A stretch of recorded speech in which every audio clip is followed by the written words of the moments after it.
പുതിയതായിട്ട് ഫെലനോപ്സിസ് വളർത്തുന്നവരുടെ ഏറ്റവും വലിയ ഡൗട്ടാണ് ഫെലനോപ്സിസിൽ എപ്പോഴും പൂക്കളുണ്ടാകുമോ, ഏതെങ്കിലും ഒരു പർട്ടിക്കുലർ മാസത്തിലാണോ നിറയെ പൂക്കളുണ്ടാകണമെന്ന്.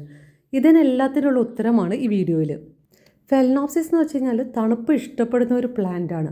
അപ്പോൾ നമ്മുടെ നാട്ടിൽ തണുപ്പ് ഏറ്റവും കൂടുതൽ വരുന്നത് അതായത് ഒരു ജൂൺ ജൂലൈ മഴയൊക്കെ തുടങ്ങുന്ന ആ ഒരു സമയത്തും അതേപോലെ തന്നെ നവംബർ ഡിസംബർ ഈ രണ്ട് സമയത്തുമാണ് ഫെലനോപ്സിസിൽ നിറയെ ഫ്ലവർ സ്പൈക്സ് ഉണ്ടാവുന്നത്. ഇപ്പം മഴ ലേറ്റായിട്ട് വരുന്നത് കൊണ്ട് നമുക്ക് ജൂണിന് പറയാൻ പറ്റത്തില്ല. മഴയുള്ള സമയത്ത് ചിലപ്പോൾ ഓഗസ്റ്റിലൊക്കെ ആയിട്ടായിരിക്കും ഫ്ലവർ സ്പൈക്സ് വരുന്നത്. ചൂടുള്ള സമയത്ത് അതായത് വേനൽക്കാലത്ത് ഒരു കാരണവശാലും ഫ്ലവർ സ്പൈക്സ് വരുന്നില്ല.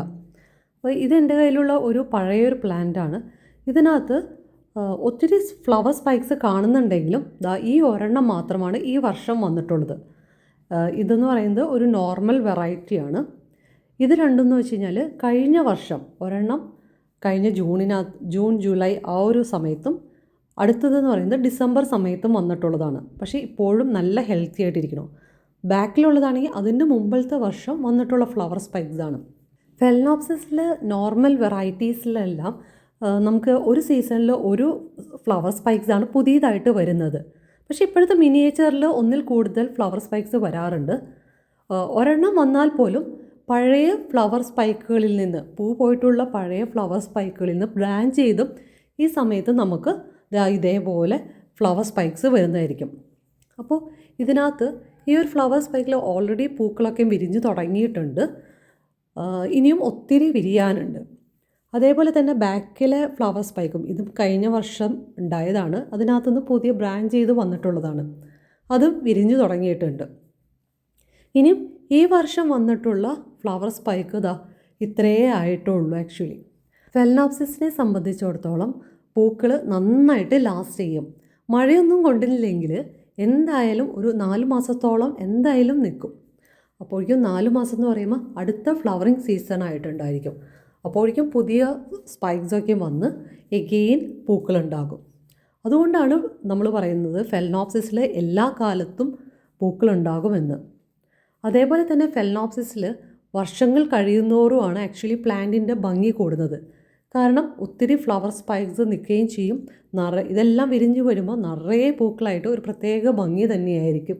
ഇത് എൻ്റെ കയ്യിലുള്ള വേറൊരു പഴയ ഒരു പ്ലാന്റാണ്. ഇത് ആക്ച്വലി ഞാനൊരു പൈപ്പിൽ വെച്ചിട്ട് ഒരു ചട്ടിയിലോട്ട് ഇറക്കി വെച്ചിരിക്കുകയാണ്. പക്ഷേ നല്ല ഹെൽത്തി ആയിട്ടാണ് ഇത് പൂടുന്നത്. അപ്പോൾ ഇതിനകത്ത് ഇത് കഴിഞ്ഞ ഡിസംബറിൽ പൂട്ട് തുടങ്ങിയതാണ്. ഇപ്പോഴും പൂട്ടുകൊണ്ടിരിക്കുകയാണ്.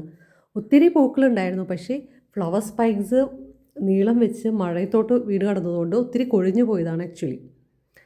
അതേപോലെ തന്നെ ഇതിനകത്ത് ഈ ഒരു വെറൈറ്റിയിലാണെങ്കിൽ നിറയെ കിക്കീസ് ഉണ്ടാവുകയും ചെയ്യും.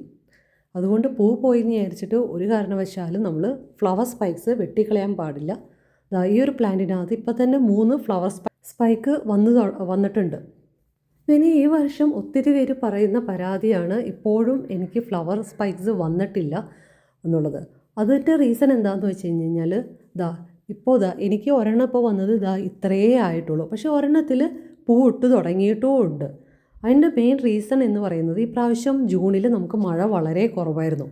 അപ്പോൾ ഫെലനോപ്സിസിൽ എന്ന് വെച്ച് കഴിഞ്ഞാൽ അതിന് ഏറ്റവും അനുയോജ്യമായൊരു കാലാവസ്ഥ വന്നാൽ മാത്രമാണ് അത് പൂവിടത്തുള്ളൂ. അല്ലാതെ നമ്മൾ ഒത്തിരി വളം ചെയ്തു എന്ന് വിചാരിച്ചുകൊണ്ടോ ഇതിനകത്ത് പൂക്കൾ വരണം എന്നില്ല. അപ്പോൾ പുതിയ സ്പൈക്ക് വന്നില്ല എന്ന് വിചാരിച്ച് വിഷമിക്കൊന്നും വേണ്ട. മഴയൊക്കെ പെയ്ത് ഒന്ന് തണുത്ത് കഴിയുമ്പോൾ എന്തായാലും പുതിയ ഫ്ലവർ സ്പൈക്സ് വരുന്നതായിരിക്കും. പക്ഷെ നമ്മൾ ഓവർ വളം ചെയ്ത് പ്ലാന്റിനെ സ്ട്രെസ് ഒന്നും ചെയ്യരുത്. അപ്പോൾ ഞാൻ പറഞ്ഞ ഈ ഇൻഫോർമേഷനോട് നിങ്ങൾ യോജിക്കുന്നുണ്ടെങ്കിൽ ഒരു ലൈക്കെങ്കിലും ചെയ്യണേ. അതേപോലെ തന്നെ ഒത്തിരി പേര് സബ്സ്ക്രൈബ് ചെയ്യാതെ വീഡിയോ കാണുന്നുണ്ട്. അവർ പ്ലീസ് സബ്സ്ക്രൈബ് മൈ വീഡിയോ.